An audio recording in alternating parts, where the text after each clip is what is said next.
नमस्कार, closing calls में आपका स्वागत है। आपके साथ मैं हूं मानसी दवे और मेरे साथ है आशीषा अध्वर्यु। भारतीय बाजार अगर आप देखें, आज एक्सपायरी के दिन गुरुवार की दोपहर सुबह से ही मुनाफा वसूली का दौर शुरू हुआ था और ये मुनाफा वसूली जो है वो लगातार आगे बढ़ती हुई ही नजर आ रही है। 24,200 के भी नीचे इस वक्त निफ्टी ट्रेड करता हुआ दिन के निचले स्तर पर कामकाज जहां पर देखने को मिल रहा है। करीब करीब 300 अंकों की गिरावट है। सेंसेक्स में 800 अंकों की बिकवाली का दबाव देखा जा चुका है।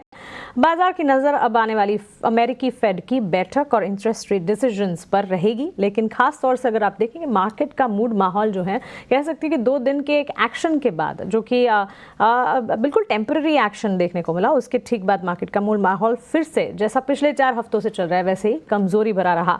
आईटी, मेटल, ऑटो, हर जगह बिकवाली का दबाव। डिफेंस में फार्मा भी इस वक्त बाजार को नहीं संभाल रहे हैं और कह सकते हैं इकोनॉमी की बैकबोन बैंक्स एंड फाइनेंशियल्स में भी बिकवाली का दबाव ही देखने को मिलेगा। एडवांस डिक्लाइन रेशियोज भी अगर आप देखेंगे तो क्लियरली डिक्लाइंस का पलड़ा इस वक्त भारी है, तो मार्केट की ब्रेथ जो है कमजोरी की तरफ ही ज्यादा इशारा करती हुई।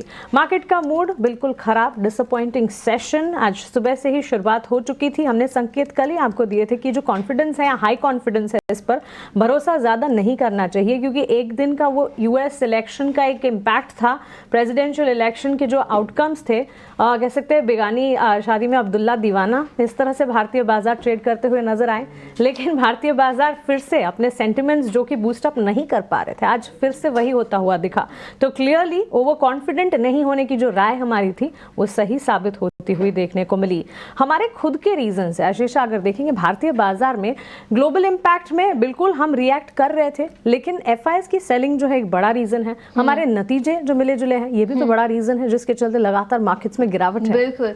और पिछले 1 महीने में देखें तो एफआईआईज ने 1 लाख करोड़ से ज्यादा के शेयर्स बेचे हैं और नवंबर के महीने में भी वो ट्रेंड कंटिन्यू होता हुआ नजर आया। करीब 4,500 करोड़ के शेयर्स कल भी बेचे। तो इसी बात का इंतजार रहेगा कि कब ये ट्रेंड रिवर्स होता हुआ नजर आएगा। लेकिन आगे बढ़ते हैं और इस घंटे की बड़ी बातों पर अब फोकस करते हैं। सबसे पहले निफ्टी की बात करें तो याद रखें यहाँ पर आज भारी बिकवाली आज के ट्रेडिंग सेशन में दिखी है। 2 दिनों की तेजी पर ब्रेक लगी है। निफ्टी 290 अंक टूटा, करीब 1% से ज्यादा की गिरावट यहाँ पर दिखी है। 27 सितंबर से देखें तो एफआईआईज की भारी बिकवाली दिखी है। बैंक निफ्टी में करीब 400 अंकों की कमजोरी, 0.8% की गिरावट के साथ निफ्टी बैंक 52,000 के नीचे फिसलता हुआ। तो काफी गिरावट यहाँ पर दिखी है।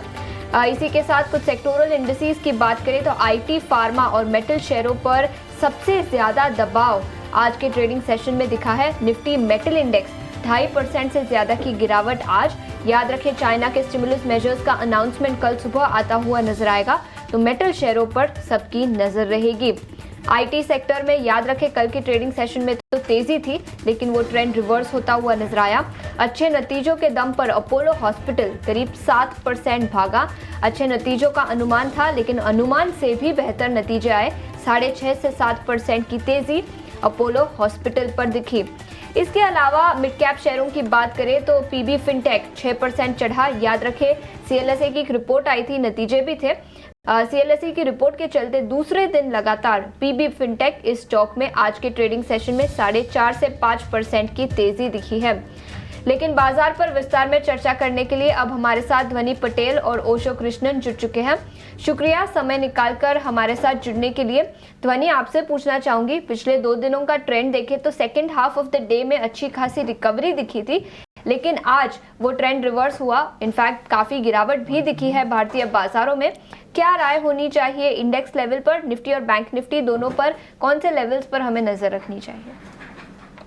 गुड आफ्टरनून आशीषा, और बाकी सबको भी मेरी तरफ से वेरी गुड आफ्टरनून। यहाँ पे सबसे पहले हम निफ्टी की बात करते हैं तो निफ्टी के अंदर बाकी पिछले 2 सेशंस में हमने देखा कि यहाँ पे एक सेलिब्रेशन इंडियन मार्केट्स में भी देखने को मिल रही थी, बट आज जैसे ही न्यूज कंफर्मेशन हुई उसके बाद यहाँ पे ओवरऑल एक प्रॉफिट टेकिंग वापस से जो इसका ट्रेंड था अक्टूबर से चलते हुए, वही आज वापस से यहाँ पे इन एक्शन वापस देखने को मिल रहा है। ओवरऑल निफ्टी के अंदर सेल ऑन राइज की यहाँ पे रणनीति के साथ चलने की मेरी सलाह रहेगी, क्योंकि जो सपोर्ट लेवल्स है ऊपर की तरफ से वो अब नीचे की तरफ आ चुके हैं। पहले हम 24,500 को एक यहाँ पे ऊपर जो एक रेजिस्टेंस की तरह मान के चल रहे थे, वो अब यहाँ पे नीचे शिफ्ट हो गए हैं, जहाँ पे 24,300 350 का लेवल जो है वो अब एक नेक्स्ट रेजिस्टेंस की तरह यहाँ पे इंडेक्स में काम करता हुआ देखने को मिल सकता है। जैसे ही 24,200 जो आज के सेशन में हम काफी कोशिश कर रहा है इंडेक्स की 24,200 को यहाँ पे बचाए रखे, बट हम बार बार उसके नीचे फिसल रहे हैं और वहां से एक मार्जिनल यहाँ पे रिकवरी देखने को मिल रही है। तो जैसे ही 24,200 का लेवल यहाँ पे नीचे की तरफ फिसलते हैं, तो प्राइस एक्शन सजेस्ट कर रहा है कि वापस नीचे 24,000 का लेवल और फिर 23,800 से 850 का लेवल जो है वो निफ्टी यहाँ पे रिटेस्ट कर सकता है। तो ओवरऑल यहाँ पे इंडेक्स के अंदर वापस से जो इसका ट्रेंड चल रहा था काफी टाइम से, वही बेरिश साइड का ट्रेंड जो है वो यहाँ पे कंटिन्यू होता हुआ देखने को मिल रहा है। बैंक निफ्टी को भी अगर आप देखें तो बैंक निफ्टी में भी कल के सेशन में यहाँ पे कोई भी एक हलचल नहीं देखने को मिली थी। बहुत ही फ्लैट मोमेंटम यहाँ पे देखने को मिला था बैंक निफ्टी के अंदर। और आज के सेशन में यहाँ पे जैसे कि तैसे बैंक निफ्टी नीचे की तरफ में 51,800 के लेवल को यहाँ पे बचाए रखने की कोशिश कर रहा है, बट जैसे ही 51,800 का लेवल हम बैंक निफ्टी पे ब्रेक करते हैं तो वापस यहाँ पे 51,200 से 250 तक के जो गिरावट है वो बैंक निफ्टी के अंदर भी देखने को मिल सकती है। हालांकि ऊपर की तरफ जो स्टॉप लॉस है वो 52,150 से 52,200 के लेवल पे यहाँ पे स्ट्रिक्टली मेंटेन करना चाहिए। उन लेवल्स को अगर हम ब्रीच करेंगे ऑन द हायर साइड तो कोई भी यहाँ पे एक रिवर्सल देखने को मिल सकता है, बट अदरवाइज टिल देन दोनों ही इंडेक्स पे यहाँ पे सेल ऑन राइज की स्ट्रैटेजी के साथ ट्रेड कर सकते हैं। बिल्कुल, सेल ऑन राइज की स्ट्रैटेजी निफ्टी और बैंक निफ्टी पर। लेकिन आगे बढ़ते हैं, कुछ स्टॉक स्पेसिफिक आइडियाज लेकर आते हैं हमारे अगले सेगमेंट में क्लोजिंग कॉल्स।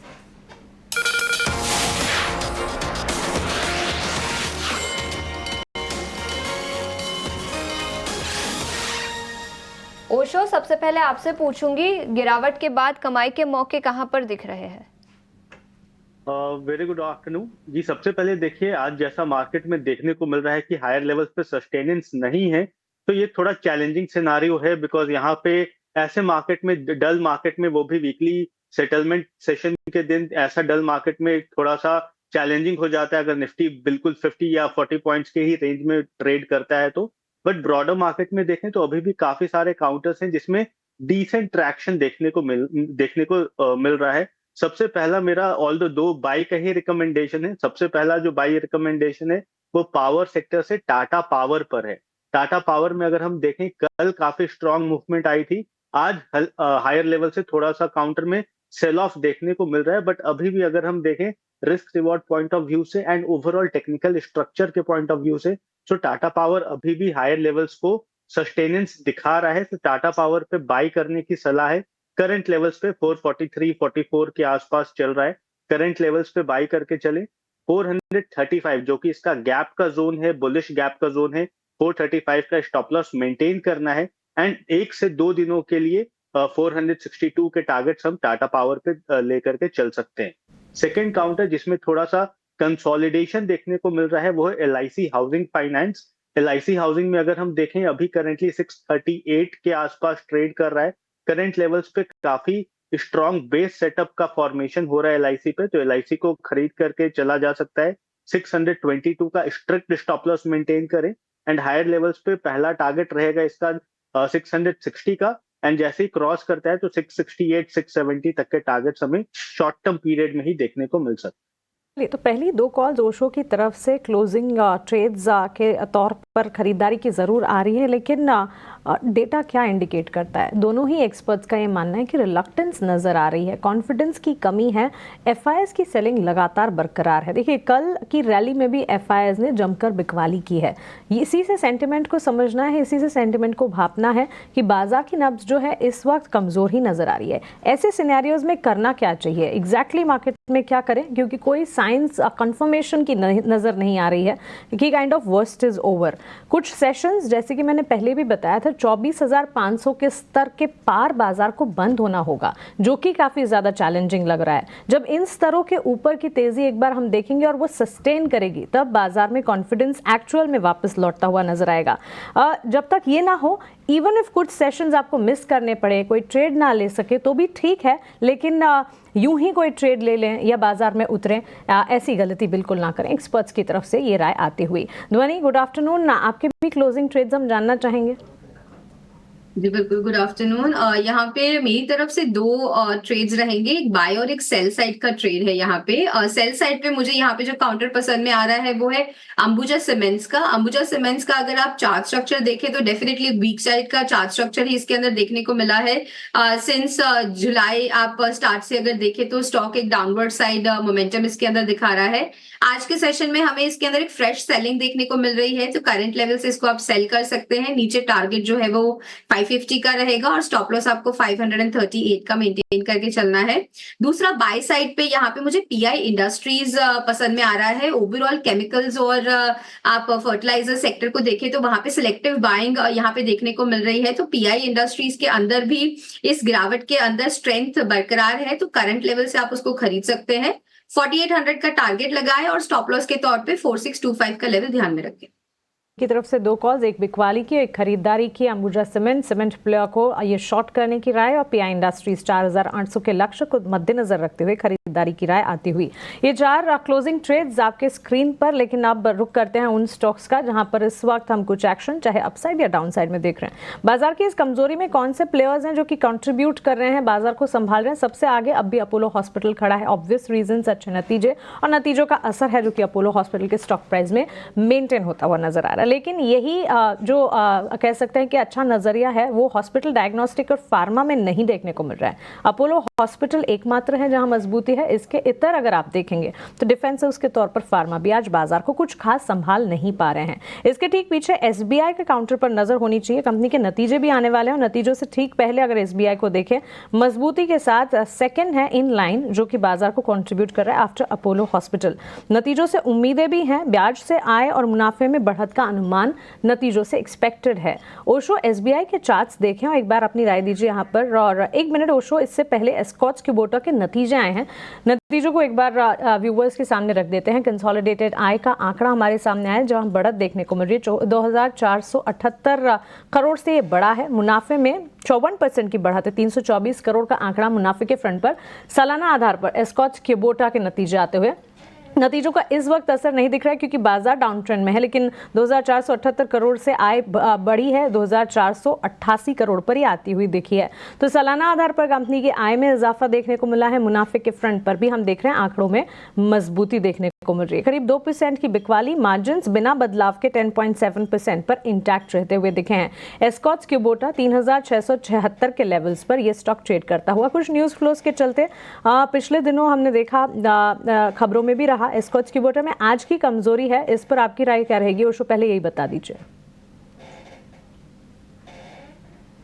स्कॉट्स में देखें अभी भी थोड़ा सा प्रेशर है काउंटर में, ऑल्दो अपने 200 डे सिंपल मूविंग एवरेज के पास होवर कर रहा है एंड पिछले कुछ दिनों से थोड़ा कंसोलिडेशन है इस काउंटर में। बट जब तक कि ये डिसाइसिवली 3800 के ऊपर सस्टेन नहीं करता है तब तक थोड़ा साइडवेज या साइडलाइंस ही रहना चाहिए स्कॉट्स में। अभी बहुत अग्रेसिवली अप्रोच नहीं रखना चाहिए। 3800 के ऊपर अगर क्लोजिंग दिखाता है तब यहां से हमें थोड़ा ट्रेंड रिवर्सल के सिग्नल्स दिखने स्टार्ट हो सकते हैं। अभी ऑल्दो सपोर्ट के पास है बट थोड़ा सा कंसोलिडेशन इस काउंटर में आने वाले दिन में देखने को मिल सकता है। तो बेटर अवॉइड करें, 3800 को क्रॉस करने का वेट करें एंड देन यहाँ पे बाई की रिकमेंडेशन बन सकती है। फिर नंबर्स में भी ये रिफ्लेक्ट हो रहा है, स्टॉक प्राइस में भी हम देख रहे हैं कमजोरी है, तो फिलहाल इसे अवॉइड कैटेगरी में ही डालना है। लेकिन ओशो, एसबीआई की मैं बात कर रही थी, नतीजे आने वाले और नतीजों से ठीक पहले स्टॉक में मोमेंटम आज दिख रहा है। बैंकिंग एंड फाइनेंशियल में अगर आप देखें, वैसे तो ब्रॉडर मार्केट्स में मिड कैप में कुछ प्लेयर्स हैं जहां अच्छी तेजी है और लार्जर प्लेयर्स में बैंक्स एंड फाइनेंशियल्स अगर देखें, एसबीआई का स्टॉक है जो कि इस वक्त संभालने का काम कर रहा है। राय क्या होगी? अच्छा डेवलपमेंट हुआ है एसबीआई में। पिछले 3 दिनों में 2 मेजर डेवलपमेंट्स हुए हैं, 2 बेयरिश गैप को फिल करते हुए दिखाई दिया। फर्स्ट 845 एंड करेंटली 860 के आसपास ट्रेड कर रहा है। बट जैसा कि कल इसका अनुमान आने वाला है तो एक्सपेक्टेड रहेगा कि यहाँ से मार्केट में या यहाँ से एसबीआई में स्पेसिफिकली थोड़ा सा कूल ऑफ हो सकता है अगर अनुमान के अनुसार कुछ भी नहीं रहा तो। ऑल्दो ट्रेंड पॉजिटिव है, टेक्निकली अगर हम देखें तो लोअर लेवल से काफी अच्छा मूवमेंट आया है। सपोर्ट के तौर पे 835 काफी स्ट्रॉन्ग सपोर्ट के तौर पे देखने को मिल सकता है। बट करेंटली एक स्ट्रॉन्ग रेजिस्टेंस पे खड़ा है, तो फ्रेश पोजीशन बनाने की सलाह इसमें नहीं बन रही है। कल रिजल्ट का वेट कर लेना चाहिए एंड उसके बाद जैसा इसका ट्रेंड रहता है, अगर 860 के ऊपर डिसाइसिव मूवमेंट दिखता है तो बिल्कुल बाई लेकर के चलना चाहिए 900 के टारगेट्स के लिए, या फिर अगर थोड़ा डिप आता है तो 835 820 के जोन पे बाई करने की सलाह बनेगी। बिल्कुल, ये राय एसबीआई पर। याद रखिए, निफ्टी पीएसयू बैंकिंग इंडेक्स एक अकेला सेक्टोरल इंडेक्स है जो आज की गिरावट में भी हरे निशान में कारोबार कर रहा है। इसी के साथ कुछ फार्मा सेक्टर के स्टॉक्स पर नजर डालेंगे। कुछ स्टॉक्स में भारी गिरावट दिखी है। ग्लेनमार्क फार्मा 6.5% की गिरावट यहाँ पर है। इसी के साथ अजंता फार्मा, इस फार्मा सेक्टर के स्टॉक में भी करीब 4.5% की गिरावट है। ध्वनि, आपसे पूछना चाहूंगी, दोनों ही फार्मा सेक्टर के स्टॉक्स पर क्या राय होगी, ग्लेनमार्क और अजंता? तो दोनों ही स्टॉक्स को अगर कंपैरेटिवली हम चार्ट स्ट्रक्चर वाइज देख रहे हैं तो अजंता फार्मा का स्टॉक मुझे शॉर्ट साइड के ट्रेड के लिए ज्यादा कन्विंसिंग लगता है। ग्लेनमार्क फार्मा अभी भी एक जोन में फंसा हुआ है जहां से हमें एक ब्रेकडाउन नहीं देखने को मिल रहा है। तो अजंता फार्मा के अंदर अगर करंट लेवल से यहाँ पे शॉर्ट्स करते हैं तो नीचे की तरफ 2850 के लेवल्स तक की गिरावट इसके अंदर देखने को मिल सकती है, और ऊपर के साइड में 3085 का जो लेवल है वो खास एक रेजिस्टेंस की तरह काम करेगा। तो अजंता फार्मा के अंदर और गिरावट गहरा सकती है। हालांकि ग्लेनमार्क फार्मा जो है इसके अंदर अभी एक जोन ट्रेड चल रहा है, तो इसको अवॉइड करें। बिल्कुल, तो अजंता फार्मा में गिरावट बढ़ सकती है, अवॉइड करने की सलाह यहाँ पर। अजंता और ग्लेनमार्क दोनों ही स्टॉक्स में 5 से 7% की गिरावट आज के ट्रेडिंग सेशन में दिखी है। इस बीच कुछ और स्टॉक्स पर नजर डाल लेते हैं। रेलवे रिलेटेड स्टॉक्स, याद रखिए आरवीएनएल, पिछले 2 दिनों से लगातार कंपनी को नए ऑर्डर्स मिल रहे हैं। आज भी बाजार में गिरावट है, लेकिन इस स्टॉक में करीब 2% की तेजी दिखी है। कंपनी को ईस्ट सेंट्रल रेलवे से करीब 180 करोड़ के ऑर्डर्स तो मिले ही थे, लेकिन इसी के साथ कंपनी के कंसोर्शियम को भी करीब 2000 करोड़ के नए ऑर्डर्स बीएसएनएल से मिले हैं। तो तीसरे दिन लगातार ऑर्डर विंस के दम पर आरवीएनएल फोकस में है। ओशो, क्या राय होगी इस स्टॉक पर, और आरवीएनएल के अलावा और कोई रेलवे या रेलवे एंसिलरी स्टॉक जहां पर फ्रेश पोजीशंस लिए जा सकते हैं? आरवीएनएल में अगर हम देखें तो पिछले 3 दिनों में काफी अच्छा गैप अप ओपनिंग हो रहा है एंड हायर लेवल्स पे सस्टेनेंस दिखा रहा है काउंटर, बट अभी भी अगर हम इसके लॉन्गर ड्यूरेशन के चार्ट देखें तो इसका लोअर लोज एंड लोअर हाइस का ही फॉर्मेशन बनता हुआ दिखाई दे रहा है। तो जब तक ये डिसाइसिवली 480 के ऊपर नहीं निकलता है, क्लोज नहीं दिखाता है, तब तक बहुत कन्विक्शन नहीं रहेगा इसके मूवमेंट को लेकर के। बट पॉजिटिव डेवलपमेंट यही है कि पिछले 3 दिनों से काफी अच्छा ट्रैक्शन आया है, गैप अप के साथ ओपन हो रहा है एंड हायर लेवल्स को सस्टेन कर रहा है काउंटर। तो ये एक पॉजिटिव डेवलपमेंट के तौर पे देखने को मिल सकता है। जैसे 480 के ऊपर क्लोजिंग दिखाता है या सस्टेनेंस दिखाता है, तो यहाँ से हमें हायर लेवल्स के लिए इस काउंटर में मूवमेंट देखने को मिल सकती है। तो आरवीएनएल में यहाँ से मोमेंटम आने वाले दिनों में बनता हुआ दिखाई दे सकता है एंड इसके लिए इसे अपने वॉच लिस्ट में जरूर रखना चाहिए। वॉच लिस्ट में रखें, अच्छी मजबूती है और ये मजबूती या मोमेंटम ये बिल्कुल कायम रहने की संभावना देखने को मिली। ऑर्डर विंस और न्यूज़ फ्लोज के चलते आरवीएनएल के स्टॉक प्राइस में लगातार हम 3 ट्रेडिंग सेशन से अच्छा एक्शन देख रहे हैं। एक्शन बरकरार भी रहेगा। ब्रॉडर मार्केट्स में जहां एक्शन नजर आ रहा है, बैंक्स एंड फाइनेंशियल प्लेयर्स अगर आप देखेंगे, निफ्टी नेक्स्ट कैटेगरी में बैंक ऑफ बड़ौदा देख लीजिए, निफ्टी मिड कैप कैटेगरी में भी बैंकिंग प्लेयर्स है जहां पर अच्छा एक्शन। फेडरल बैंक के स्टॉक प्राइस में देखिए मजबूती के साथ ट्रेड देखने को मिल रहा है। तो क्लियरली बैंक्स फाइनेंशियल्स जो हैं वो कुछ हद तक सेंटिमेंट बूस्ट अप करने का काम कर रहे हैं। एसबीआई, जिसका अभी हमने जिक्र किया, एक स्टॉक चेक भी लिया। जैसे कि मैंने बताया, कल नतीजे आने वाले हैं, सितंबर तिमाही के नतीजे, और नतीजों से ठीक पहले ये नतीजों के अनुमान क्या कह रहे हैं असेट क्वालिटी को लेकर, इसके अलावा अनसिक्योर्ड लोन स्लिपेजेस को लेकर किस तरह के सेंटिमेंट्स देखने को मिल सकते हैं, बताने के लिए हमारे सहयोगी गौरव हमारे साथ जुड़ गए। गौरव, बताएं एसबीआई के नंबर से एक्सपेक्टेशंस क्या लगाई जाए?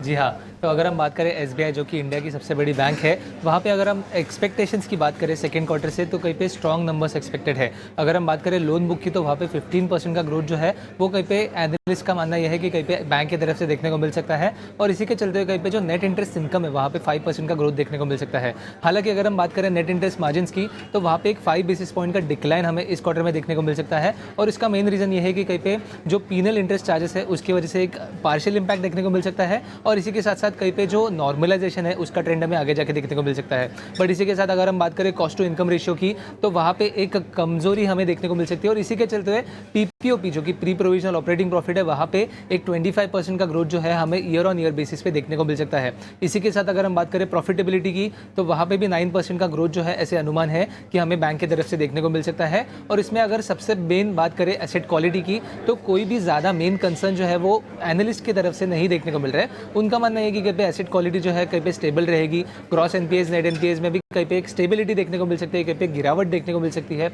अगर हम बात करें स्लिपेजेस की तो उस पर ध्यान देना जरूरी रहेगा क्योंकि जैसे हमें पता है कि दो मेन अकाउंट्स है एमटीएनएल और आरआईएनएल, वहाँ पे से कहीं पे स्लिपेजेस के चांसेस है। जैसे हमें पता है कि बैंक ने कहीं पे एमटीएनएल का जो अकाउंट है वो एनपीए सब स्टैंडर्ड में ऑलरेडी कर दिया है सेकेंड क्वार्टर के लिए और इसके चलते हुए स्लिपेज नंबर पर नजर रखना थोड़ा जरूरी रहेगा। बट ओवरऑल अगर हम बात करें तो एसेट क्वालिटी के ऊपर जो भी कमेंट्री रहेगी वो ज़्यादा इंपॉर्टेंट रहेगी। इसी के बाद जैसे मिस्टर सीएस सेट्टी के लिए ये फर्स्ट क्वार्टर रहेगा जहाँ पे वो बैंक के रिजल्ट्स एड्रेस करेंगे तो उनके तरफ से ग्रोथ स्ट्रेटजीज कैसे रहेंगी और आरओए की ट्रैजेक्टरी कैसे रहेगी वो जानना काफ़ी ज़्यादा ज़रूरी रहेगा। बट अगर हम ओवरऑल नंबर्स की बात करें तो एक स्ट्रॉन्ग क्वार्टर जो है वो एनालिस्ट एक्सपेक्ट कर रहे हैं एसबीआई की तरफ से।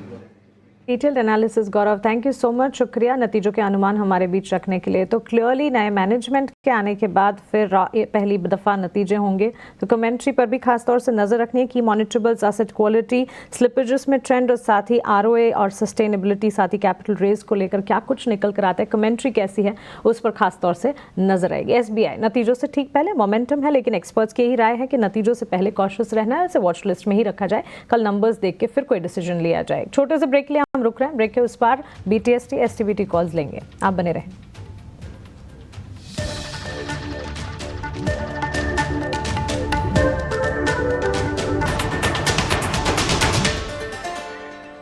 ब्रेक के बाद स्वागत है आपका। आप देख रहे हैं क्लोजिंग कॉल्स। बाजार में गिरावट गहराती हुई, करीब 300 अंकों की गिरावट के साथ निफ्टी 24,200 के नीचे फिसलता हुआ और याद रखें बैंकिंग शेयरों में भी गिरावट है, 450 अंकों की गिरावट के साथ 52,000 के नीचे।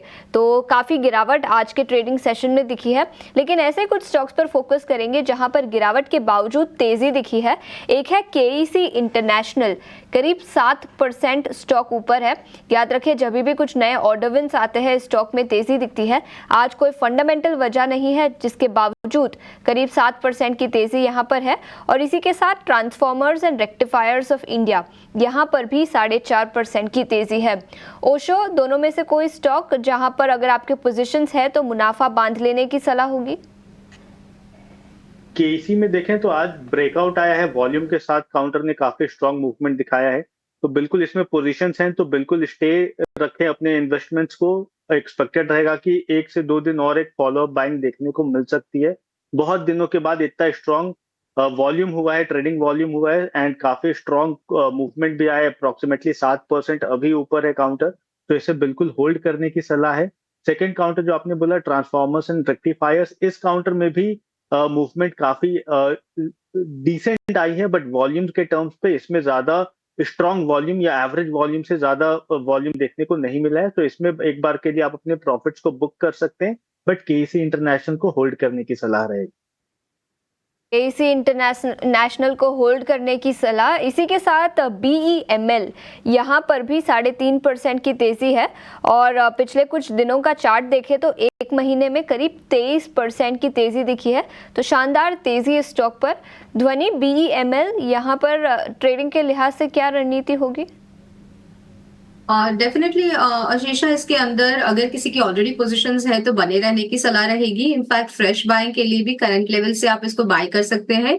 आज के सेशन में अगर आप देखें तो स्टॉक ने एक्चुअली एक ब्रेकआउट दिया है ओपन लो की फॉर्मेशन के साथ, तो इसके अंदर जो कन्विक्शन है वो ज्यादा ऑन द स्ट्रॉन्गर साइड बनती है। करंट लेवल से भी अगर आप बाय करते हैं तो on the higher side stock अपना जो एक बेरिश गैप था उसको फिल कर रहा है और उसके बाद ऊपर की तरफ आपको 4650 तक के एक अपवर्ड मोमेंटम इसके अंदर कंटिन्यू होता हुआ दिखेगा।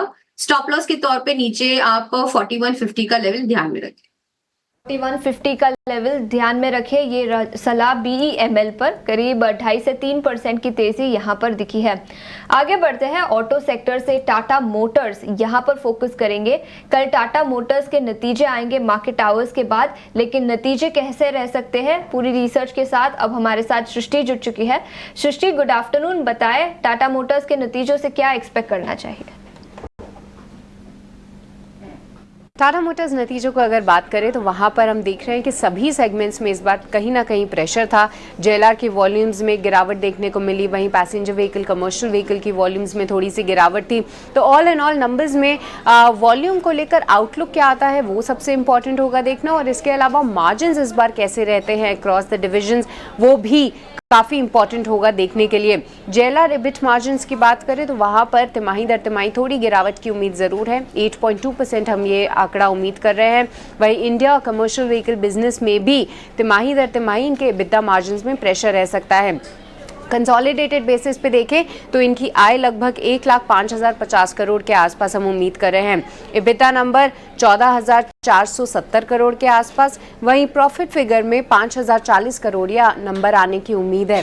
पर नंबर्स के अलावा आगे चल के मैनेजमेंट की कमेंट्री और वॉल्यूम्स को लेकर क्या आउटलुक है उस पर नजर रहेगी। बिल्कुल सृष्टि, शुक्रिया ये सारी की सारी डिटेल्स टाटा मोटर्स के नतीजों से ठीक पहले अनुमान हमें बताने के लिए। तो मैनेजमेंट की कमेंट्री पर तो नजर रहेगी, लेकिन मुनाफे के फ्रंट पर बढ़त के आसार नजर आ रहे हैं। ध्वनि, टाटा मोटर्स हम देख रहे हैं 820 के लेवल्स पर करीब 2.5% की गिरावट इस वक्त नजर आ रही है। नतीजों से अनुमान तो ठीक ठाक है, लेकिन उससे पहले कॉशियस आउटलुक है। टेक्निकली आपको भी ये काउंटर कॉशियस नजर आता है?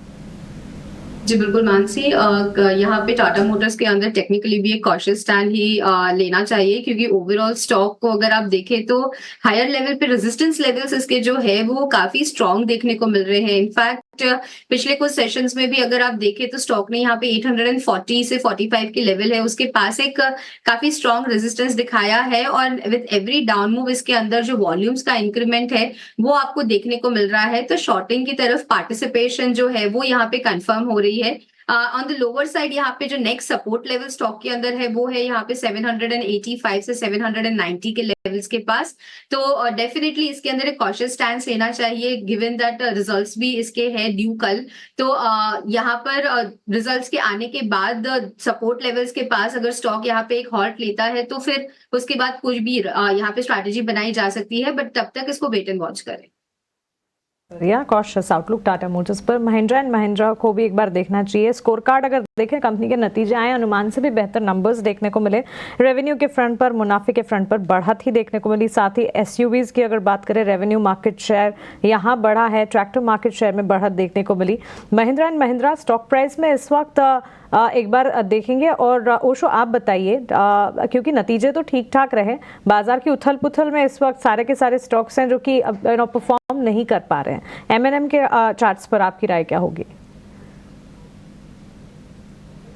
देखने को मिला है अपने 100 डे एक्सपोनेंशियल मूविंग एवरेज से टर्न अराउंड हुआ है काउंटर, एंड लगातार 5 दिन चलने के बाद आज वोलेटाइल था काउंटर थोड़ा because of the news. But यहाँ से अगर हम देखें अभी भी स्ट्रक्चर पॉजिटिव है। अगर थोड़ा भी करेक्शन होता है तो भी एक बाई की ही सलाह बनेगी इस काउंटर में। नियरली 2840 2835 के आसपास काफी स्ट्रॉन्ग सपोर्ट है, तो अगर उस जोन तक जाता है तो बाई की सलाह बनेगी, एंड एक्सपेक्टेड रहेगा कि यहाँ से ग्रेजुअल अप मूव देखने को मिल सकता है। सो टेक्निकल फ्रंट पे एक अच्छा रिबाउंड हो चुका है काउंटर में। इन बिटवीन थोड़े हिकअप्स हैं, प्रॉफिट बुकिंग है वो देखने को मिल रही है काउंटर में, बट जैसे ही मार्केट थोड़ा स्टेबल होता है ये काउंटर में आपको अच्छी हायर मूवमेंट देखने को मिल जाएगी।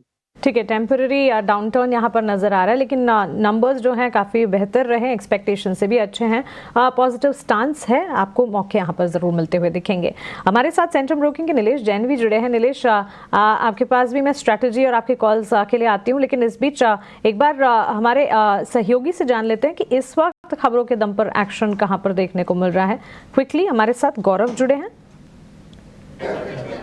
जी हाँ, तो अगर हम बात करें कहीं पे अगर एक्शंस के दम पे स्टॉक्स की, तो सबसे पहले आता है वेंकीज। वहाँ पे अगर हम बात करें तो नंबर्स कहीं पे वीक देखने को मिले थे। अगर हम बात करें रेवेन्यू की तो 15% का एक डाउनटिक हमें देखने को मिला था। इसी के बाद नेट प्रॉफिट जो है वहाँ पे 77% जो है वो गिरावट देखने को मिली है। ऐसे ही एक इम्पैक्ट जो है EBITDA मार्जिन पे भी देखने को मिला, जहाँ पे 360 बेसिस पॉइंट का एक गिरावट जो है हमें देखने को मिला था और उसके बाद हमने देखा एक शार्प डाउनटिक जो है इस स्टॉक में देखने को मिली। इसके अलावा अगर हम बात करें अपोलो हॉस्पिटल्स की तो वहाँ पे एक अच्छे रिजल्ट हमें देखने को मिले थे। जैसे अगर हम बात करें रेवेन्यू की तो 15% से गिरा जो अपटिक है वो देखने को मिला था। EBITDA मार्जिन में भी कहीं पे 160 बेसिस पॉइंट का अपटिक देखने को मिला था और इसी के बाद हमने देखा कि ब्रोकरेजेस की तरफ से भी ये जो बुलिश स्टैंस है वो वैसे ही कंटिन्यू रहा था। JP मॉर्गन ने यहाँ पे कहीं पे ओवरवेट रेटिंग बरकरार रखते हुए टारगेट प्राइस जो है वो 7,200 रुपीज़ का दिया था। इसके अलावा अगर हम बात करें कमेंट्री की तो वहाँ पे भी एक अच्छी कमेंट्री हमें देखने को मिली और उसके बाद हमने देखा कि स्टॉक में एक तेजी देखने को मिली थी। अगली बात करते हैं एस्कॉर्ट कुबेरता की, क्योंकि यहाँ पे अगर नंबर्स की बात करें तो कहीं पे एक सॉफ्ट नंबर जो है देखने को मिले थे। रेवेन्यू में कहीं पे एक फ्लैट नंबर जो है ग्रोथ का वो हमें देखने को मिला। इसी के बाद अगर हम बात करें EBITDA मार्जिन की तो वहाँ पे एक 24 बेसिस पॉइंट की गिरावट देखने को मिली और इसके बाद हमने देखा कि स्टॉक में एक थोड़ा प्रेशर जो है आज के दिन में बना हुआ देखने को मिला था। इसके अलावा अगर हम बात करें सुब्रोस की तो वहाँ पे एक अच्छे नंबर्स कंपनी की तरफ से देखने को मिले थे। रेवेन्यू की बात करें तो 1.8% से बढ़ा है, बट अगर हम बात करें नेट प्रॉफिट की तो वहाँ पे 36% का एक अपटिक देखने को मिला। EBITDA मार्जिन में भी ये जो अपटिक था वही देखने को मिला और इसके बाद हमने देखा कि एक तेजी जो है इस काउंटर में देखने को मिली थी। और आखिर में बात करते हैं RVNL की। अगर हम इस स्टॉक की बात करें तो कहीं पे लगातार कुछ दिनों से इस स्टॉक में हमें देखने को मिल रहा है कि कहीं पे लोएस्ट बिडर के रूप में ये कंपनी आते हुए देखने को मिल रही है। इसी के साथ साथ आज भी कंपनी की तरफ से 2 ऑर्डर मिले हैं जहाँ पे लोएस्ट बिडर के रूप में कंपनी को देखने को मिला था। सबसे पहले ऑर्डर जो है वो BSNL के तरफ से है, जहाँ पे 1917 करोड़ का एक ऑर्डर है जहाँ पे कंपनी लोएस्ट बिडर है। और इसी के बाद कंपनी को दूसरा एक ऑर्डर मिला है, रेल प्रोजेक्ट है जो कि 180 करोड़ का होने वाला है। और इसके बाद हमने देखा कि एक अच्छी तेज़ी इस स्टॉक में भी देखने को मिली थी। तो खबरों के दम पे और नंबर्स के दम पे इन सब स्टॉक्स में एक अच्छा एक्शन और ट्रैक्शन हमें आज के दिन में देखने को मिला। आगे भी इन सब स्टॉक्स में नज़र रखना काफ़ी ज़रूरी रहेगा। और शुक्रिया ये सारी की सारी खबरें हमें बताने के लिए। तो बाजार में भले ही सुस्ती हो लेकिन खबरों के दम पर काफ़ी सारे स्टॉक्स हैं जो कि इस वक्त रेडार पर हैं, जिसमें लगातार हमारी नजरें भी हैं। सेंट्रम ब्रोकिंग से नीलेश जैन हमारे साथ जुड़ गए हैं। नीलेश का स्वागत करते हैं। Good afternoon Nilesh, thank you so much for your time.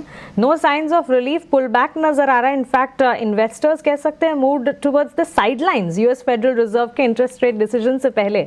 बताइए कैसे देख रहे हैं मार्केट्स को, कौन से स्टॉक्स पर आपकी नजर है? Very good afternoon Mansi. देखिए नो डाउट 2 दिनों की रिलीफ रैली के बाद आज हमें फिर से दबाव देखने को मिल रहा है।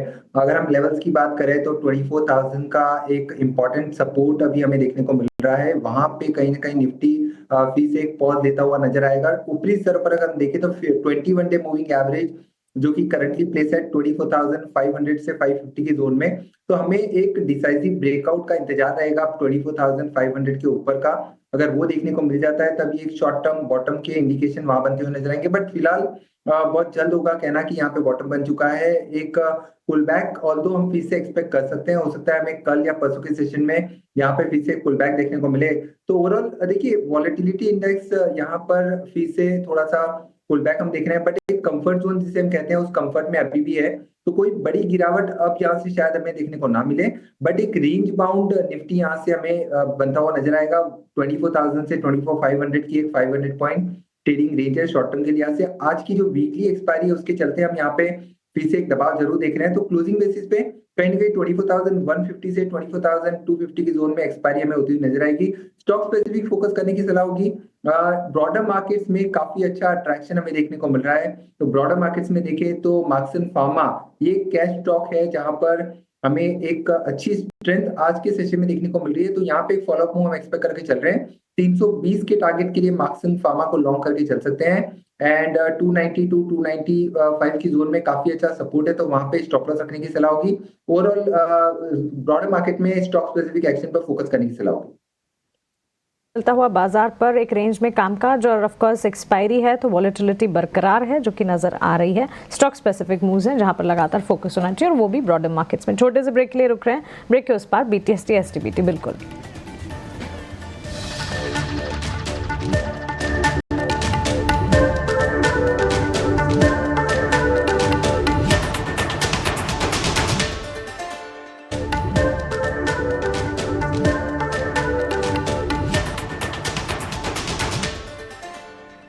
ब्रेक के बाद स्वागत है आपका। 300 अंकों की गिरावट के साथ 24,200 के पास निफ्टी। या अमेरिकी राष्ट्रपति इलेक्शन के आउटकम तो आ चुके हैं, लेकिन अब बड़ा ट्रिगर एफओएमसी की बैठक, और वहां से क्या निकल कर आता है उस पर होगी। एफओएमसी की 2 दिनों की बैठक आज खत्म हो जाएगी और उधर से आउटकम निकल कर आएगा। उम्मीद की जा रही है कि आज देर रात यूएस फेडरल रिजर्व दरों में 0.25% की कटौती कर सकता है। डिटेल्स लेकर अब हमारे साथ शरद दुबे जुट चुके हैं। शरद, बताएं क्या उम्मीदें लगाई जा रही है? जी बिल्कुल, आज यूएस फेड रिजर्व की जो है इम्पोर्टेंट बैठक होने वाली है और ओवरऑल आज जो है देर रात जो है आज आने वाला है यूएस फेड के दरों का फैसला। एक्सपेक्टेशंस है कि लगभग 25 बेसिस पॉइंट्स यानी कि 0.25% की जो ब्याज दर है उसमें कटौती देखने मिल सकती है, और अगले बैठक में भी जो है एक्सपेक्टेशंस है कि दूसरा 0.25% जो है कटौती देखने मिल सकता है। पिछली बैठक में जो फेड की बात करें तो लगभग 50 बेसिस पॉइंट्स यानी कि 0.5% का जो है ओवरऑल रेट कट देखने मिला था। लेकिन इस बार ब्याज दर क्यों घट सकते हैं, इसके 3 अहम कारण हैं। सबसे पहला है कि महंगाई में जो है कमी देखने मिल रही है। उसके अलावा जो लेबर मार्केट्स है यहाँ पे बात करें तो अभी भी कमज़ोरी आ रही है, और ओवरऑल इकोनॉमी की बात करें तो यहाँ पे एक स्थिरता देखने मिल रही है और इसकी स्थिति जो है स्टेबल है। इसके अलावा जो है फेड की कमेंट्री में कहाँ होगी नज़र, उस पर भी फोकस करते हैं। आगे दरों में कटौती का क्या संकेत रहेगा, और उसके अलावा ट्रंप की जीत पे क्या कमेंट्री रहेगी। कि कल एक बहुत बड़ा इंपॉर्टेंट मैक्रो इवेंट हुआ था जहाँ पे यूएस प्रेसिडेंशियल इलेक्शन में जो है ट्रंप जो है जीत घोषित की, और आज ही एक इम्पॉर्टेंट मैक्रो इवेंट हो रहा है जो है यूएस फेड की अहम बैठक। और ओवरऑल महंगाई की क्या आउटलुक रहती है उस पर भी जो है बहुत सारे मैक्रो वेरिएंट्स जो है डिपेंडेंट रहने वाले हैं। तो इस बार यूएस फेड का जो मीट है यहाँ पे एक्सपेक्टेशन है कि 25 बेसिस पॉइंट्स का रेट कट हो सकता है, लेकिन आउटलुक ट्रंप के आने के बाद क्या रहेगा वो ज़्यादा इम्पोर्टेंट रहेगा। 25 बेसिस पॉइंट का रेट कट, इसकी उम्मीद और क्या कमेंट्री निकल कर आती है ग्रोथ को लेकर, इन्फ्लेशन को लेकर, उस पर सबकी नज़र रहेगी। कल सुबह डेटा आता हुआ नजर आएगा और इसका डायरेक्ट इम्पैक्ट बैंकिंग और फाइनेंशियल शेयरों पर भी अगले कुछ क्वार्टर्स के अर्निंग्स पर दिखाई दे सकता है। बैंकिंग सेक्टर के कुछ स्टॉक्स की हमने शुरुआती दौर में चर्चा की थी, एसबीआई जैसे कुछ स्टॉक्स की, लेकिन लूजिंग साइड पर इंडसइंड बैंक। याद रखें कल के ट्रेडिंग सेशन में भी कमजोरी थी। आज 2% की गिरावट के साथ निफ्टी बैंकिंग इंडेक्स के टॉप लूजर्स में शामिल है और इसी के साथ आईसीआईसीआई बैंक में भी 1.5% से ज्यादा की गिरावट है। नीलेश, क्या राय होगी दोनों ही बैंकिंग सेक्टर के स्टॉक्स पर? देखिए शायशा, इंडसइंड बैंक ये पर्टिकुलर स्टॉक काफी वीक नजर आ रहा है। एक बड़ी गैप डाउन हमने कुछ समय पहले देखी थी लगभग अक्टूबर के महीने में। उसके बाद एक पुल बैक आया था, उस पुल बैक के बाद फिर से बिकवाली हावी होती नजर आ रही है। तो मेरे ख्याल से यहाँ पे जो रिसेंट स्विंग लो है वो ब्रेक होने की तैयारी हो रही है। तो 1030, 1020 तक के लेवल हमें लोअर साइड में देखने को मिल सकते हैं। तो बेहतर होगा कि यहाँ पे कोई भी पुल बैक आए तो एक शॉर्ट टेल लेके चले और कॉन्ट्राबैट अवॉइड करें। स्टॉक का अंडरटोन काफी वीक नजर आ रहा है। आईसीआईसीआई बैंक इनफैक्ट यहाँ पे मैं कहूंगा अगर थोड़ी सी डिप मिले तो एज अ बाइंग अपॉर्चुनिटी के तौर पर लेना चाहिए। 1250 के आसपास का काफी अच्छा सपोर्ट है, तो उस स्टॉप लॉस से लॉन्ग पोजीशन अगर ऑलरेडी है तो बने रह सकते हैं क्योंकि मेजर स्ट्रक्चर यहाँ पे पॉजिटिव है। और अगर बाजार में रिवाइवल आता है तो आई थिंक आईसीआईसीआई बैंक यहाँ से हमें 1320, 1340 तक के भी लेवल दिखा सकता है। ग्रेट, तो आईसीआईसीआई बैंक में एक पॉजिटिव आउटलुक यहाँ पर बनता हुआ 1300 के ऊपर के लेवल्स भी यहाँ पर क्लियरली नजर आ सकते हैं। इंडसइंड बैंक के काउंटर को देखें 2% तक की यहाँ पर गिरावट, बिकवाली का दबाव के साथ 55 के स्तर पर। लेकिन एमएससीआई इंडेक्स में बड़े बदलाव की जो खबर आई उसके ठीक बाद स्टॉक्स में एक इम्पैक्ट देखने को मिला। इंडिया का वेटेज 19.3% से बढ़कर 19.8% होने जा रहा है। वहीं एचडीएफसी बैंक का वेट दूसरी बार बढ़ेगा। एचडीएफसी बैंक में आज हमने कोई साउंड अपमूव इसके चलते नहीं देखा, लेकिन बीएसई के स्टॉक प्राइस को देखना चाहिए। Voltas, Kalyan Jewellers, BSE, Oberoi realty, Alkem labs, ये सारे के सारे स्टॉक्स है जो कि इमर्जिंग मार्केट इंडेक्स में शामिल होने वाले हैं। ऑफ कोर्स 26 नवंबर से बदलाव जो है वो लागू होंगे, लेकिन इस वक्त अगर आप देखें बीएसई, ओबरॉय रियल्टी, इसमें कुछ मूव्स नजर आ रहे हैं। तो वहीं बीएसई के स्टॉक प्राइस को देखिए, आज ही नहीं कई सेशन से चर्चा का विषय है। अच्छी मजबूती के बीच ट्रेड करता हुआ और कमजोर बाजार में भी करीब 4% की तेजी पर खड़ा है। जी बिल्कुल मानसी, ओवरऑल चार्टिकल स्ट्रक्चर्स में जिस हिसाब से हमने इसके अंदर ब्रेकआउट देखा जो हमें देखने को मिला था करीब मिड ऑफ सितंबर में। उसके बाद से स्टॉक के अंदर जो रैली है वो यहाँ पे कंटिन्यू होती हुई देखने को मिल रही है। इनफैक्ट अगर आप वीकली स्ट्रक्चर्स पे भी देखें तो यहाँ पे जो अच्छी खासी इसकी अपमूव है वो कंटिन्यूएट फॉर्मेशन में देखने को मिल रही है। वीकलीज पे एक पॉजिटिव क्रॉसओवर जो है वो मोमेंटम का इसके अंदर देखने को मिल रहा है। तो काफी सारे फैक्टर्स है जिसकी वजह से टेक्निकली ये स्टॉक जो है वो ऑन द रडार रहा है। इनफैक्ट आज के सेशन में भी स्टॉक जैसे ही अपना ऊपर की तरफ 4,950 का लेवल क्रॉस करता है तो यहाँ पे एक फर्दर बाइंग इंटरेस्ट जो है वो ऐड होता हुआ देखने को मिल सकता है। तो यहाँ पे निवेश डेफिनेटली करा जा सकता है। स्टॉप लॉस के तौर पे नीचे 4625 का रेट जो है वो खास करके ध्यान में रखें। ऊपर ऑन द हायर साइड 5200 इसके अंदर एक पोजिशनल टारगेट बनता है। ओके, तो चलिए राय बीएससी लिमिटेड पर मजबूती कायम रहेगी। नागार्जुना कंस्ट्रक्शन कंपनी एनसीसी के तिमाही नतीजे आप अपने स्क्रीन पर देख रहे हैं। मजबूती के साथ ये स्टॉक ट्रेड करता हुआ, नतीजे भी अच्छे आए हैं। कामकाजी मुनाफे के फ्रंट पर साथ ही कंपनी के रेवेन्यूज में बढ़त है। 6.6% से कंपनी के मार्जिन्स बढ़े हैं 8.5% तक। सालाना आधार पर नतीजे काफी अच्छे, मुनाफे के फ्रंट पर भी इजाफा देखने को मिला है। कुछ ही दिन पहले हमने देखा था, इनफैक्ट 3 दिन पहले 3,496 करोड़ के ऑर्डर्स बैग किए थे कंपनी ने, और साथ ही ऑर्डर बुक अपनी अक्टूबर की कंपनी ने डिस्क्लोज की थी, जिसके ठीक बाद भी स्टॉक में एक मूवमेंट देखने को मिली थी। कामकाजी मुनाफे में 43% की बढ़त, वहीं आय के फ्रंट पर भी हमने देखा अच्छी खासी मजबूती देखने को मिली। Numbers good set of numbers जिसका एक इम्पैक्ट। एनसीसी पर एक टेक्निकल राय जरूर लेंगे, लेकिन फिलहाल एक छोटे से ब्रेक के लिए रुक रहे हैं, जल्द लौटेंगे।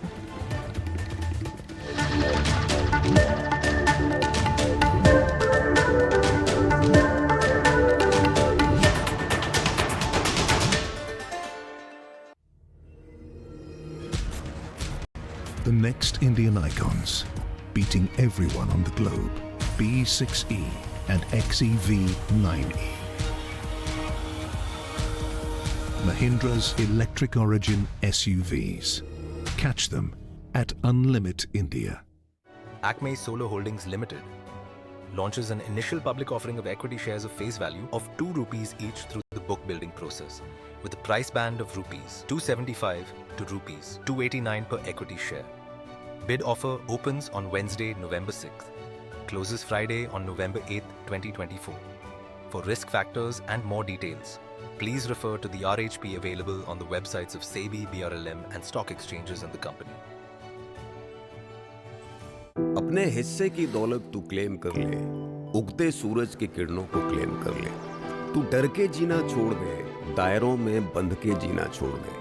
तू अच्छी सेहत के साथ जिंदगी के अनगिनत हंसी लम्हे क्लेम कर ले। हमारा लक्ष्य है हर भारतीय को देना सेहत अपनाने की आजादी। तभी तो हम हैं one of the fastest growing health insurance companies, Niva Bupa health insurance. Very beautiful. Makeup वाला भी आता ही होगा। मेकअप ऐसा करवाना कि सब देखते रह जाएं। भरोसा रखो मैडम, ऐसा मेकअप करूंगा कि सबके होश उड़ जाएंगे।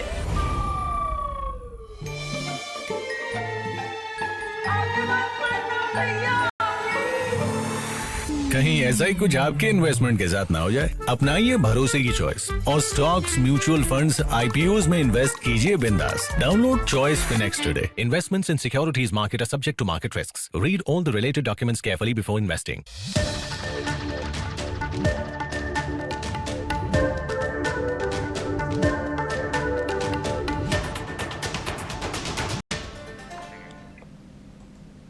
ब्रेक के बाद स्वागत है आपका। 24,200 के इर्द गिर्द घूमता हुआ निफ्टी कमजोरी हावी, करीब 300 अंकों की बिकवाली यहाँ पर। इस बीच एनसीसी के नतीजे ब्रेक से पहले हम आपको बताए थे। नीलेश, एनसीसी और इसके साथ एक और स्टॉक पर आपसे राय लेना चाहूंगी। वोल्टास में भी हम देख रहे हैं मोमेंटम बिल्ट होता हुआ मजबूती के साथ करीब 2% की तेजी, एक सडन अपसर्ज वोल्टास के काउंटर में भी दिख रहा है। एनसीसी गुड नंबर्स और साथ ही वोल्टास पर भी करंट सिनेरियोज को देखते हुए टेक्निकली चार्ट्स कैसे दिख रहे हैं?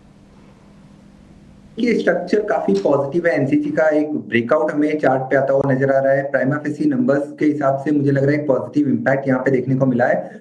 तो यहाँ पे एक फॉलोअप मूव देखने को मिल सकता है। 330 और 335 के शॉर्ट टर्म के लिहाज से लेवल्स हमें देखने को मिल सकते हैं, बट मैं कहूंगा थोड़ा सा पोजीशन नजरिया यहाँ पे रखिए तो 360 तक की भी संभावना है इस पर्टिकुलर स्टॉक में हमें बनती हुई नजर आ रही है। तो जिनके पास लॉन्ग पोजीशन है बने रहने की सलाह होगी। अगर कोई फ्रेश लॉन्ग पोजीशन बना रहा है, तो स्टॉप लॉस यहाँ पे 302 के आसपास निकल के आ रहा है, तो उस स्टॉप लॉस से यहाँ पे लॉन्ग पोजीशन गिरावट पे बना के चल सकते हैं। देखिए वोल्टास यहाँ पे हमारी खरीदारी की राय है, और एज ए रिकमेंडेशन भी मैं यहाँ पे खरीदारी करने की सलाह दे रहा हूँ। ऊपरी स्तर पर 1800 से लेके 1825 तक के लेवल्स हमें देखने को मिल सकते हैं। बाजार की वीकनेस के विपरीत लगातार चौथे कंसेक्यूटिव सेशन यहाँ पे हमें स्ट्रेंथ नजर आ रही है। तो ऊपरी स्तर पर इमीडिएट लेवल 50 डीएमए का है, जो है 1810 के आसपास का, तो वहां तक तो इमीडिएट बेसिस पे स्टॉक जाता हुआ नजर आ रहा है, तो करंट लेवल पर इसे लॉन्ग करके चल सकते हैं। एंड 1735 1740 के आसपास के स्टॉप लॉस से वोल्टास हमें चार्ट पे काफी अच्छा लग रहा है, पे अच्छा नजर आता हुआ। इस बीच कुछ फर्टिलाइजर स्टॉक्स पर नजर डालेंगे। यहां पर भी आज तेजी दिखी है। कोरोमंडल इंटरनेशनल 3% की तेजी के साथ कारोबार। चंबल फर्टिलाइजर और मद्रास फर्टिलाइजर में भी 2.5 से 3% की तेजी है। नीलेश, तीनों में से कोई स्टॉक जहां पर आपकी राय होगी और फ्रेश पोजीशंस लिए जा सकते हैं? हाँ बिल्कुल ऐसा, देखिए दो स्टॉक हमारे डार पर हैं। एक तो चंबल फर्टिलाइजर, जिसके नंबर्स कल आए थे और नतीजों का इम्पैक्ट काफी शानदार यहाँ पे देखने को मिला, तो स्टॉक का अंडरटोन यहाँ पे पॉजिटिव है। चंबल फर्टिलाइजर्स पे लॉन्ग पोजीशन बना के चल सकते हैं 540 550 तक के लेवल्स के लिए। 495 का स्टॉप लॉस यहाँ पे रखना होगा। ओवरऑल सारे ही फर्टिलाइजर स्टॉक्स इनफैक्ट टेक्निकली थोड़े बेटर प्लेस नजर आ रहे हैं। कोरोमंडल इंटरनेशनल यहाँ पे अगर हम देखें तो और भी अपसाइड हमें देखने को मिल सकती है। 1850 से 1900 तक के लेवल यहाँ पे बनते हुए नजर आ सकते हैं। हालांकि आज के सेशन में ऑलरेडी एक्सपर्ट हम 3% का देख चुके हैं, तो थोड़ी सी डिप मिले तो इसे भी ऐड करके चल सकते हैं। स्टॉप लॉस यहाँ पे बनता हुआ नजर आ रहा है 1730 का, जो कि आज का लोवेस्ट लेवल है। 1730 के स्टॉप लॉस से गिरावट पे लॉन्ग पोजीशन बना के चल सकते हैं। तो कोरोमंडल इंटरनेशनल इस पर्टिकुलर स्टॉक का भी स्ट्रक्चर काफी पॉजिटिव है। स्ट्रक्चर काफी पॉजिटिव है कोरोमंडल इंटरनेशनल का, लेकिन मेटल सेक्टर से, वैसे तो मेटल सेक्टर में भारी गिरावट है। हिंडाल्को नोवेलिस के नतीजे आए थे, नजरिया काफी कमजोर है डिमांड एनवायरनमेंट को लेकर, जिसके चलते हिंडाल्को में करीब 8.5% की गिरावट दिखी है। लेकिन दो स्टॉक्स मेटल इंडेक्स से जहां पर आज तेजी है, एक है वेल्सपन कॉर्प 3.5% की तेजी, और जिंदल स्टेनलेस यहां पर भी 0.5% से ज्यादा की तेजी है। नीलेश, दोनों ही स्टॉक्स मेटल इंडेक्स से क्या राय होगी? वेल्सपन कॉर्प यहाँ पे तो इनफैक्ट स्ट्रक्चर काफी मजबूत है और स्टॉक में लगातार हमें स्ट्रेंथ देखने को मिली है। टेक्निकली अगर हम देखें तो स्टॉक अपने ऑल टाइम हाई पर ट्रेड करता हुआ नजर आ रहा है, तो काफी बेहतरीन चार्ट स्ट्रक्चर है। 3.5% का उछाल हम ऑलरेडी देख चुके हैं। यहाँ से अभी भी संभावना है कि स्टॉक 850 के पास जाता हुआ नजर आ सकता है। तो यहाँ पे मार्केट की ट्रेंड के विपरीत एक ट्रेंड यहाँ पे वेल्सपन कॉर्प में हमें बनता हुआ नजर आ रहा है। 770 के स्टॉप लॉस से बाय एंड डिप की रणनीति बना के चल सकते हैं। तो वेल्सपन कॉर्प स्ट्रक्चर काफी पॉजिटिव है। जीएसएल जिंदल स्टेनलेस स्टील, इस पर्टिकुलर स्टॉक का स्ट्रक्चर देखें तो काफी बेहतरीन यहाँ पे एक ट्रिपल बॉटम फॉर्मेशन बनता हुआ नजर आया था लगभग 630 के आसपास, और स्टॉक अपने 200 एक्सपोनेंशियल मूविंग एवरेज के ऊपर भी ट्रेड करता हुआ नजर आया। तो ये फॉलोअप मूव यहाँ पे 760 780 तक का हमें देखने को मिल सकता है। 690 के स्टॉप लॉस से जेएसएल को भी लॉन्ग करके चल सकते हैं। इस पर लॉन्ग करने की सलाह, और इसी के साथ वेल्सपन कॉर्प यहां पर भी आज की ट्रेडिंग सेशन में तेजी दिखी है। आईटी सेक्टर से परसिस्टेंट सिस्टम्स पर आपकी राय लेना चाहूंगी। याद रखें कल के ट्रेडिंग सेशन में तो आईटी इंडेक्स सबसे बड़ा सेक्टोरल गेनर था ही डोनाल्ड ट्रंप के जीतने के बाद, लेकिन आज के ट्रेडिंग सेशन में दिन की ऊंचाई से गिरावट तो दिखी है, लेकिन फिर भी हरे निशान में स्टॉक कारोबार कर रहा है। और सुबह 2 टेक्निकल एनालिस्ट ने खरीदारी की सलाह इस आईटी सेक्टर के स्टॉक पर दी थी। आपकी क्या राय होगी यहाँ पर persistent systems?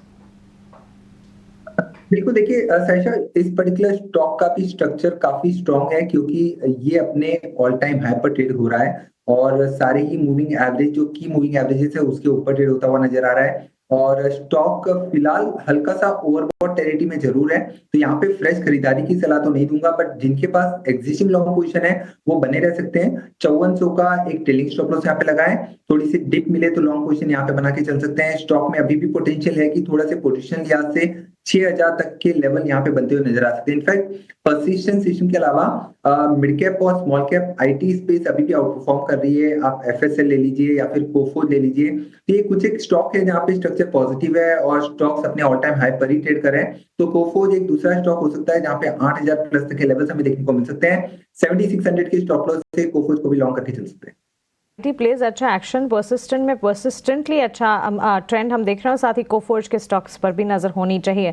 Quick call Nykaa पर भी लेना चाहूंगी। मिड कैप कैटेगरी में सबसे आगे खड़ा हुआ न्यू एज टेक्नोलॉजी का ये स्टॉक करीब 6% की तेजी। नीलेश। बिल्कुल मानसी, देखिए इस पर्टिकुलर स्टॉक में सबसे पहले मैं डिस्क्लेमर देना चाहूंगा। आज हमने ऑलरेडी 185 पे खरीदारी की सलाह दी है 195 के टारगेट के लिए, तो 195 पे तो हम प्रॉफिट बुकिंग की सलाह देंगे यहाँ पर। बट अगर कोई थोड़े से पोजिशनल लिहाज से इस पर्टिकुलर स्टॉक में निवेशित रहना चाहता है तो आई थिंक एक ट्रेलिंग स्टॉप लॉस 184 का यहाँ पे लगाए और बने भी रह सकते हैं। 200-205 तक की अपसाइड थोड़े से पोजीशन लिहाज से देखने को मिल सकती है। अंडरटोन थोड़ा सा पॉजिटिव इसलिए नजर आ रहा है कि एक स्ट्रॉन्ग रिबाउंड हमने आज इस पर्टिकुलर स्टॉक में देखा है और volumes higher than average volumes यहाँ पे देखने को मिल रहे हैं, तो काफी पॉजिटिव सेटअप है, यहाँ पर बने रह सकते हैं लॉन्ग पोजीशन में। चलिए बाजार क्लोजिंग की तरफ बढ़ता हुआ और दिन भर में बाजार में हमने देखा डाउन साइड ट्रेंड ही देखने को मिला और इस वक्त अगर आप देखें दिन के निचले स्तरों पर ही क्लोज होता हुआ continues to be at the low level. बिकवाली का दबाव जो है हावी होता हुआ इस वक्त अगर आप देखेंगे 24,200 के भी नीचे जाता हुआ निफ्टी। बैंक निफ्टी में भी हर सेक्टर हर पॉकेट में बिकवाली का दबाव ही देखने को मिला। इस वक्त भी अगर देखेंगे तो ज्यादा गिरावट जो है कंजम्पशन प्ले में देखने को मिलेगी। Automobile sector, energy, real estate, pharma, हर तरफ बिकवाली है। पीएसयू बैंक कुछ हद तक बाजार को संभालने का काम कर रहे थे। आज का दिन जो है मेजर इंडिसेस का नहीं, बेंचमार्क्स का नहीं, लेकिन ब्रॉडर मार्केट्स का रहा। बाजार की नब्ज या ब्रेथ अगर देखें बिल्कुल कमजोर रही, लेकिन मिड कैप प्लेयर्स को अगर देखें, मिड कैप में काफी सारे स्टॉक्स थे जो कि चर्चा का विषय बने। इस बीच मेटल प्लेयर्स की अगर बात करें, मेटल की चमक बिल्कुल फीकी पड़ती हुई नजर आई। नोवेलिस के कमजोर आउटलुक के बाद अगर आप देखें हिंडाल्को में 8% की गिरावट देखने को मिली। ऑटोमोबाइल प्लेज में भी हम अगर देखें यहाँ पर बिकवाली का दबाव ही हावी होता हुआ रहा। अपोलो हॉस्पिटल अच्छे नतीजों के बाद बुलिश ब्रोकरेजेस के रिपोर्ट थे और ये एकमात्र स्टॉक था जो कि बाजार में दिन भर अच्छे एक्शन के साथ ट्रेड कर रहा था। करीब 6% की तेजी अपोलो हॉस्पिटल में देखने को मिली। इसके अंदर अगर देखें फार्मा हेल्थ केयर डायग्नोस्टिक में भी आज हमने कमजोरी ही देखी। ग्लेनमार्क फार्मा का शेयर 7% की गिरावट। अजंता, औरोबिंदो, सन फार्मा में भी 3 से 5% की बिकवाली देखने को मिली। कमजोर नतीजे रहे जिसके ठीक बाद ट्रेंड के स्टॉक प्राइस में 7% की गिरावट। M&M के नंबर्स पॉजिटिव थे जिसका एक पॉजिटिव इंपैक्ट देखने को मिला। कल SBI के नतीजों पर फोकस रहेगा। नतीजों से ठीक पहले अनुमान ठीक ठाक है। SBI के स्टॉक प्राइस में इस वक्त अगर आप देखें बाजार की कमजोरी के साथ मोमेंटम बड़ा बिल्ड नहीं हो रहा है, लेकिन नतीजों पर नजर रहेगी। टाटा मोटर्स के भी नंबर्स रहेंगे तो नंबर्स से ठीक पहले वहां पर भी कॉशियस आउटलुक ही देखने को मिल रहा है। बहरहाल मार्केट को अगर आप देखेंगे सेक्टर स्पेसिफिक चाल कमजोर, ब्रॉडर मार्केट्स में एक्शन, एडवांस डिक्लाइन रेशियो अगर देखेंगे एडवांस का पलड़ा जो है वो डिक्लाइन से कमजोर, तो क्लियरली डिक्लाइंस का पलड़ा भारी इस वक्त। सेक्टर स्पेसिफिक निफ्टी आईटी जो कि बाजार को संभालने का काम कर रहा था वहां पर भी गिरावट हाथ लगी। एफएमसीजी प्ले में भी बिकवाली का दबाव हावी होता हुआ दिखा। अब क्लियरली एफओएमसी के इंटरेस्ट रेट डिसीजन एक इंपॉर्टेंट इवेंट है जिस पर नजर रहेगी। आज देर रात इसका डिसीजन आता हुआ दिखेगा। कल सुबह जब बाजार खुलेंगे तो नजर होगी कि इस डिसीजन का इंपैक्ट किस तरह का आता हुआ देखने को मिलता है। बाजार क्लोजिंग पर अगर आप देखें करीब 51,890 के स्तर पर हम देख रहे हैं। बैंक निफ्टी में क्लोजिंग करीब 450 अंकों की बिकवाली, 24,200 के नीचे 300 अंकों की गिरावट ही कह लीजिए, to be precise 290 points down trend के साथ निफ्टी में बिकवाली का दबाव और 850 अंकों की गिरावट के साथ 80,000 के नीचे सेंसेक्स में भी गिरावट हावी होती हुई। तो एक कमजोर दिन, कमजोर शुरुआत और शुरुआत के बाद वन साइड डाउन ट्रेंड बाजार में देखने को मिली। उम्मीद यही करते हैं कि कल बाजार जब खुलेंगे विदेशी बाजार से संकेतों से सपोर्ट मिलता हुआ दिखे और भारतीय बाजार की भी देखें अगर दिशा कुछ हद तक ठीक होती हुई दिखे। फिलहाल मुझे और आशीषा को दीजिए इजाजत। नीलेश बहुत शुक्रिया अपना समय देने के लिए, हमारे साथ जुड़ने के लिए, क्लोजिंग कॉल्स में अपना आउटलुक हमारे साथ शेयर करने के लिए। Thank you so much. Closing calls में इतना ही। ET Now स्वदेश पर खबरों का सिलसिला लगातार जारी है। बने रहें ET Now स्वदेश के साथ। नमस्कार।